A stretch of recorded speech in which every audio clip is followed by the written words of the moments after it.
Fala galera, sejam todos muito bem-vindos mais uma vez ao canal Investidor Caseiro. Meu nome é Daniel Quinteiros Fung e no vídeo de hoje nós vamos analisar os resultados da empresa Itaú Unibanco, ITUB3 e ITUB4. Estes são os tickers dela na Bolsa de Valores de São Paulo. Na data de ontem, eles divulgaram o balanço do segundo trimestre de 2020 e nós vamos analisar juntos os principais fatores positivos e negativos e qual o futuro provável ou o que espera para o banco nos próximos trimestres e nos próximos anos. Então, se você gosta desse tipo de conteúdo, deixa seu joinha aqui embaixo, inscreva-se no canal e vamos começar. Então, o que nós podemos esperar do Itaú Unibanco para os próximos trimestres, baseado no histórico e nos resultados tanto do segundo trimestre de 2020 quanto no primeiro semestre de 2020 também. Nós faremos o comparativo com o primeiro semestre de 2019. Aqui neste primeiro slide eu preparei uma apresentação retirando o material diretamente do documento emitido por eles no RI, que é o Relações com Investidores. Aqui nós temos a demonstração do resultado geral do segundo trimestre e o comparativo com o primeiro trimestre de 2020, segundo trimestre de 2019 e primeiro semestre de 2020. Então vocês podem ver tudo aqui as variações. No primeiro momento, o que chama a atenção nesse resultado é a perda de margem financeira com os clientes, que são os empréstimos à pessoa física, são os produtos bancários, como cartão de crédito, taxa de conta corrente, enfim, toda a arrecadação com os serviços prestados no Banco do Varejo, tá? Então esse é um primeiro ponto que chama atenção, essa queda de 3% em relação ao primeiro trimestre de 2020, mas em relação ao primeiro semestre do ano passado, isso fica estável, levando em conta que metade deste ano já está em exceção. Por mais que muitos atribuam isso ao resultado ruim, eu não acho, dadas as circunstâncias. Outro ponto muito importante aqui a ter em consideração é o custo de crédito. No primeiro trimestre de 2020, o que mais chamou a atenção, não só no resultado do Itaú como dos outros bancos, foi a margem de reserva para despesas e liquidações duvidosas, despesas de provisão para créditos e liquidação duvidosa. O que seria isso? É uma reserva financeira que o banco faz para se proteger de possíveis calotes. Dado o cenário incerto que nós temos atualmente na economia por conta da pandemia, o banco aumentou as provisões no primeiro trimestre de 2020 a níveis muito altos, né? Até se comparado ao segundo trimestre de 2019, foram 71% a mais. Porém, no segundo trimestre de 2020, essa margem ela segue alta, mas quase 30% abaixo do trimestre anterior. Ou seja, isso é um sinal de que no primeiro trimestre o banco foi muito conservador, ou seja, ele quis se resguardar de qualquer problema, e no segundo trimestre ele já vê que essa política, né, esse montante de crédito, montante de reserva para créditos duvidosos não precisava ser tão grande assim. Então isso já dá um sinal de otimismo para os próximos trimestres, não só para o banco, mas até para a economia, considerando que o Banco Itaú é o maior banco da América Latina, e mais para frente nós vamos ver o tamanho da carteira de crédito deles, significa que a coisa não era tão feia assim. Então, eles acreditam que eles já tenham aí uma estimativa muito mais assertiva da quantidade de crédito duvidoso dentro da carteira deles. Então, acho que isso é uma notícia muito interessante. E no final, que vocês devem ter visto em qualquer manchete, que é o lucro recorrente, com uma queda de 40% em relação ao segundo trimestre de 2019. No acumulado do semestre, essa queda de 41,6%. Porém, dadas as circunstâncias, primeiro nós temos que pensar, o banco está dando lucro ainda. E não é pouca coisa, nós estamos falando aqui em um trimestre de 4 bilhões de reais. É dinheiro pra caramba. Por mais que, pelo que nós estamos acostumados a ver do Itaú, é pouco, mas nós estamos em um estado de exceção, não dá para esperar muita coisa boa. Então vamos ao próximo slide. O principal destaque aqui, como eu já tinha falado lá atrás, agora nós vamos aos detalhamentos do demonstrativo da página anterior. Começar com a margem financeira.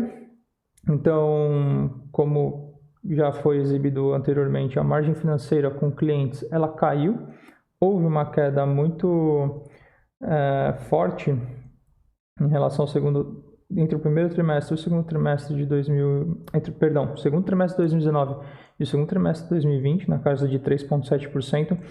Isso aqui pode ser, tá? Eles justificam que essa queda é devido à diminuição de atividade comercial. Sim, de fato, são menos pessoas utilizando o banco, fazendo TED, porque tem menos atividade econômica, mas isso também já pode ser um indicador que o banco tem sim perdido um pouco do seu mercado de varejo para as tais fintechs e pequenos bancos, né, como o Banco Inter, Nubank, C6, ou seja, os tais bancos digitais. Então isso também pode ser um demonstrativo, tá? Não estou afirmando categoricamente, mas nós vamos ver mais para frente que esse número vem caindo trimestre após trimestre, tá? Em relação ao mercado, o mesmo efeito acontece, mas ele é muito menor, 1,5% entre o primeiro semestre de 2019 e o de 2020. Consideraria isso não uma queda muito brusca. Custo de crédito, ele aumenta assustadoramente, como nós podemos ver aqui, 127%, ou seja, isso o banco ele está reservando uma margem financeira para possíveis perdas, possíveis calotes. Então, não é que o banco está perdendo, mas ele pode vir a perder uma parte desse dinheiro. Lado bom é que se não perder nada disso ou não perder parte disso, isso depois reverte para o caixa ou pode entrar como um adicional no lucro de algum balanço nos próximos trimestres e, consequentemente, vir em forma de dividendos para os acionistas. Então, é uma margem interessante que pode ser revertida a benefício do banco e dos seus acionistas no futuro.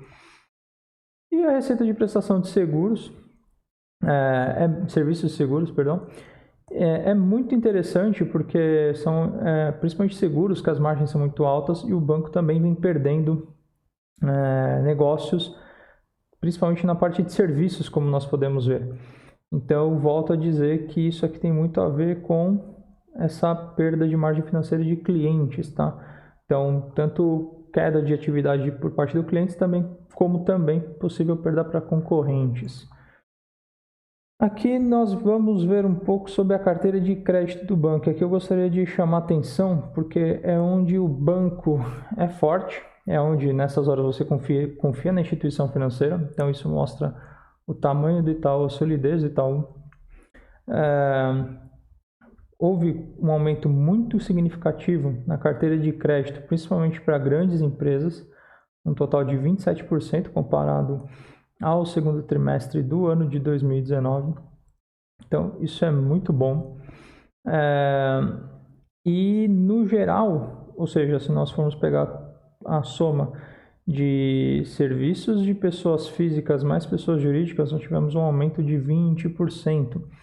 Esse é uma boa receita para o banco, porque o banco ele despende todo esse dinheiro inicialmente e vem recebendo já com os juros ao longo dos anos. Então, esse é um resultado muito interessante que nós vamos ver muito lá na frente. Mas como é o negócio do banco, praticamente os bancos eles não crescem dando serviço de cartão de crédito e de conta corrente, eles crescem prestando dinheiro para as empresas se alavancarem.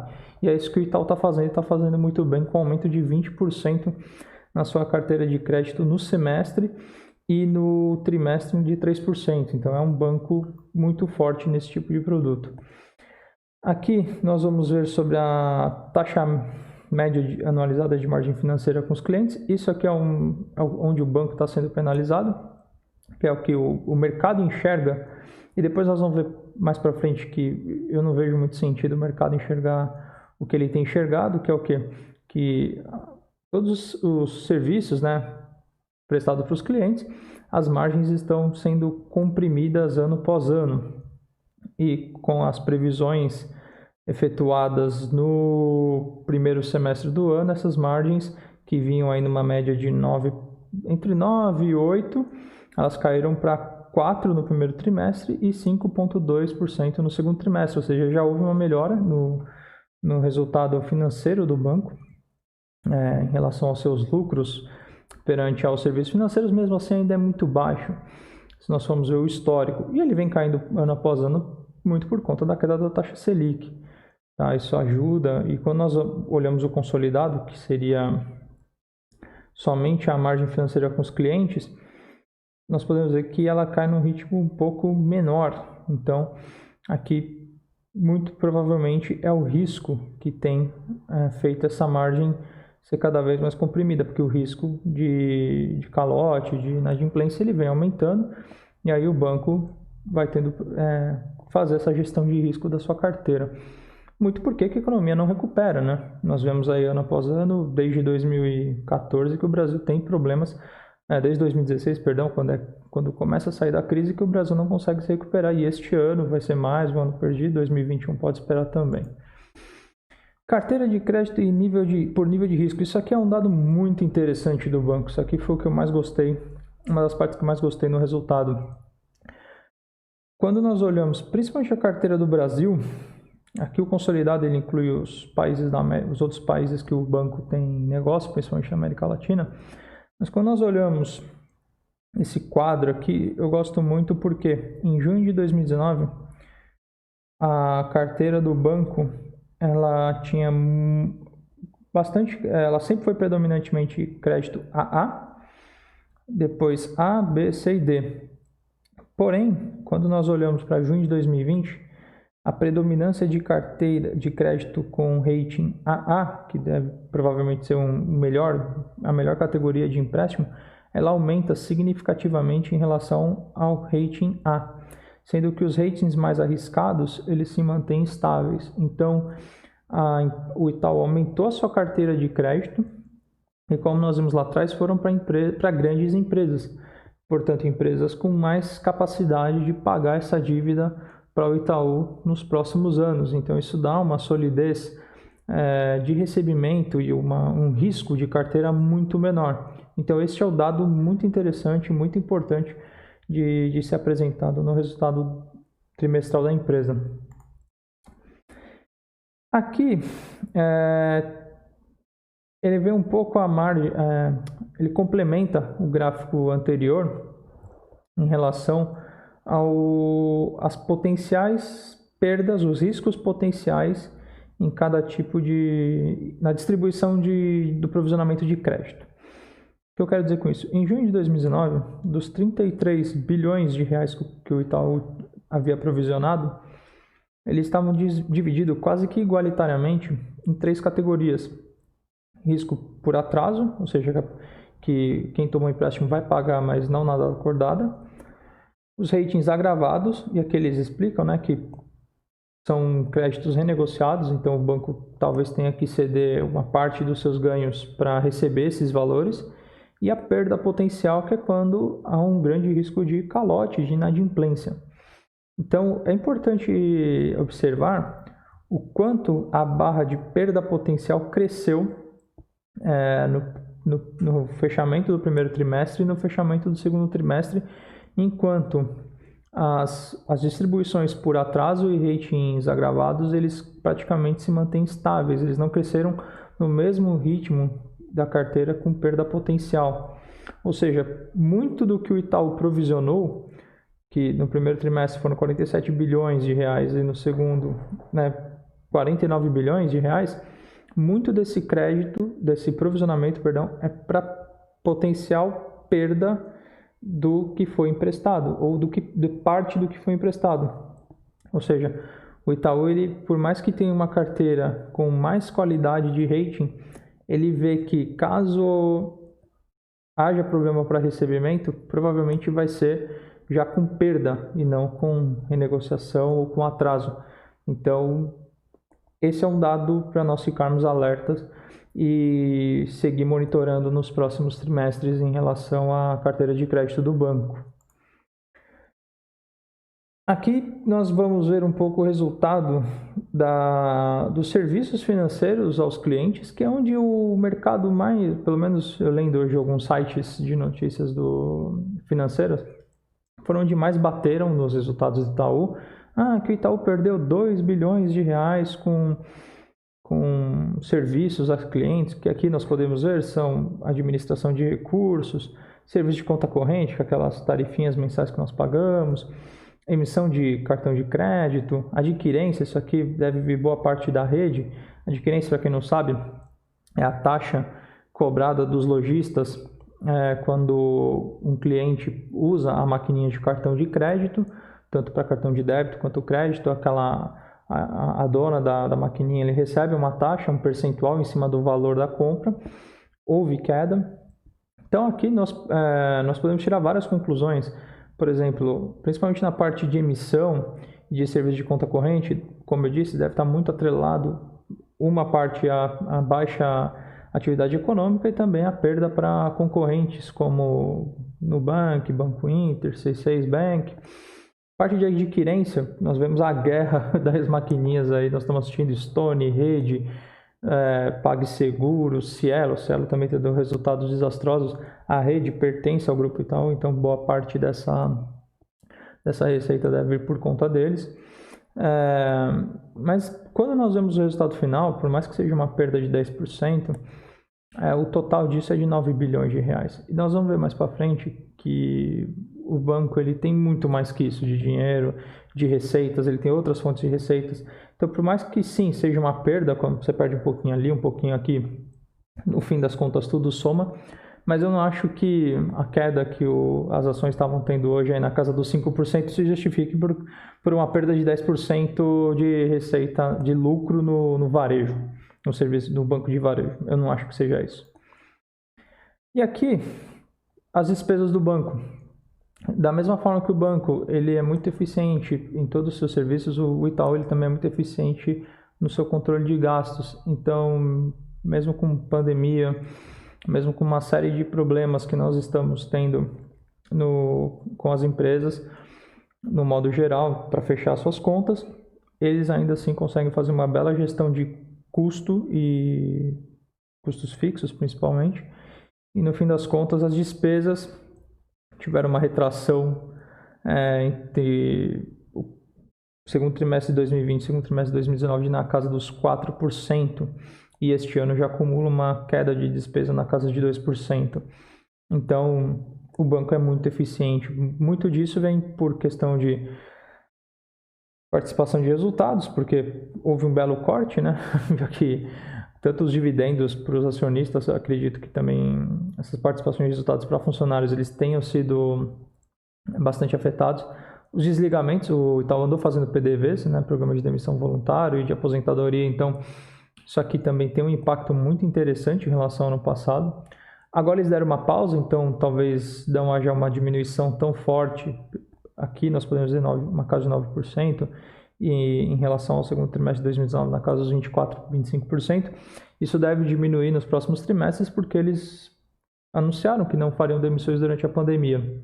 Então, esses números aqui devem ficar estáveis nos próximos trimestres, mas acredito que haja muita gordura a se queimar futuramente. Então, isso aqui pode representar um controle de despesas muito interessante para o banco. E outra série de despesas aqui, viagens, propaganda, enfim, que o banco andou diminuindo e tem sido muito, muito eficiente nessa parte de controle de despesas. Esse slide é muito legal. Ele mede o índice de eficiência das agências. Aqui eu não vou chamar atenção para o índice de eficiência das agências físicas, né, que é essa linha cinza. Por quê? Porque com a pandemia, eu acredito que houve um fluxo de clientes muito menor nas agências dos bancos. Então, eu não sei dizer até onde esses 72% mensurados no último trimestre são reais ou não. Mas o que me chama atenção positivamente é o aumento de nível de eficiência das agências digitais, na casa dos 4%.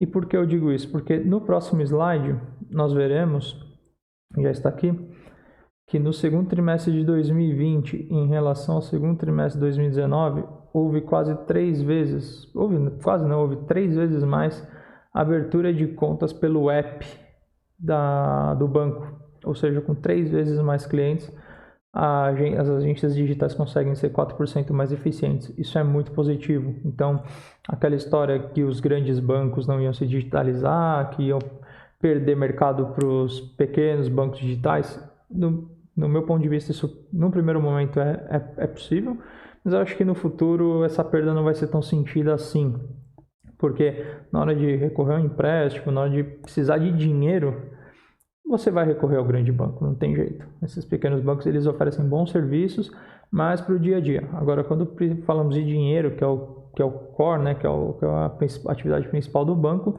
não tem jeito, esses bancos eles ainda são muito fortes. E aqui o demonstrativo contábil, o balanço, perdão, do banco. O que me chama a atenção aqui é a quantidade de caixa gerado, é impressionante, 85 bilhões de reais em caixa, um aumento de 44% em relação ao segundo trimestre de 2019 e um aumento de 18% em relação ao primeiro trimestre de 2020. Isso aqui é muito dinheiro. Para quem não sabe, dinheiro em caixa é dinheiro disponível. Se o banco amanhã quiser comprar um concorrente, comprar uma outra empresa que para complementar o seu negócio, ele tem 85 bilhões à disposição, ou para futuros gastos, enfim. Então, isso é muito positivo, isso mostra um índice de liquidez, de solidez muito forte do banco. E é importante observar também o crescimento do ativo do banco. Ativos são componentes, são fontes para gerar dinheiro para uma empresa. Toda empresa tem seu ativo. E tem um crescimento muito interessante, principalmente de caixa, aplicação em liquidez, títulos imobiliários. Então, só isso é um crescimento muito absurdo que nós estamos observando aqui. E isso é um reflexo da qualidade do banco. E por último, aqui os mercados que o Banco Itaú atua. Para quem não sabe, ele não atua só no Brasil, possui um CNPJ ou auxilia aplicações financeiras ou possui caixas, serviços, enfim, espalhados nesses países, parcerias. Se eu não me engano, por exemplo, na Espanha, eles são parceiros de grandes bancos locais, na Suíça, Alemanha, na Europa. Eles não têm escritório, mas têm parcerias diretas. Então, se você é correntista e vai para um desses países, você pode utilizar alguns serviços do Banco Itaú nesses países. Isso é muito interessante. Então, por mais que muita gente, lucro caiu 40%, em nenhum momento o Banco Itaú falou de fechar filiais, o plano de fechamento de agências segue mês a mês, aí, diminuindo o número de agências paulatinamente, porque quanto diminui agências pode gerar demissão, então o banco não vai sair ceifando agências. Então eles têm um plano muito claro de onde eles querem chegar. A carteira de créditos aumentou, está muito sólida, perdeu alguns clientes no varejo, o que eu acho que é normal, porque muitos estão migrando para os bancos virtuais, mas o banco está de olho nesse mercado, ele está fazendo sua conta digital, eventualmente ele pode comprar um desses bancos menores e incorporá-los à sua organização. Então, fica aqui essa análise do Banco Itaú, espero que vocês tenham gostado. Lembrando que este vídeo não é nenhuma recomendação de compra ou venda de ações, ele tem o intuito apenas educacional e de análise da empresa. Se você gosta desse tipo de conteúdo, se inscreve aqui no canal, deixa o seu like e até o próximo vídeo. Por este vídeo é isso. Tchau, tchau.